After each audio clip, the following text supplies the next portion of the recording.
এখন আহ্বান জানাচ্ছি পাবনা ক্যাডেট কলেজের পক্ষ দলের বিতর্কে ক্যাডেট রাকিব। ধন্যবাদ মাননীয় সভাপতি, আমাকে কিছু বলার সুযোগ করে দেওয়ার জন্য।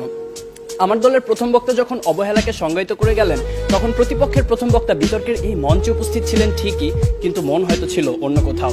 তাই তিনি বারবার ভিন্ন ভিন্ন সুরে একই গান গেয়ে প্রমাণ করার চেষ্টা করে গেলেন যে সন্তানের মানসিকতা নাকি বৃদ্ধ পিতামাতার প্রতি দায়িত্ব পালনে অবহেলার মূল কারণ নয়। অবহেলার সংজ্ঞায় যেখানে বলছে অবহেলা হচ্ছে প্রদত্ত পরিস্থিতিতে যত্নের অভাব এবং ইচ্ছাকৃত অসতর্কতা, অর্থাৎ বিজ্ঞ প্রতিপক্ষ, অবহেলার প্রশ্ন আসে তখনই যখন আপনি পূর্ণ সামর্থ্য থাকা সত্ত্বেও আপনার বৃদ্ধ পিতামাতার যত্নের প্রতি ছিলেন উদাসীন।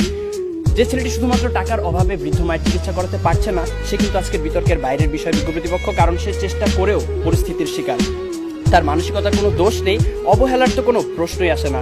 কিন্তু বৃদ্ধ পিতামাতার প্রতি দায়িত্ব পালনে পূর্ণ সমর্থ হয়েও যদি আপনি তাদেরকে করেন উপেক্ষা, তখনই তাকে আমরা বলবো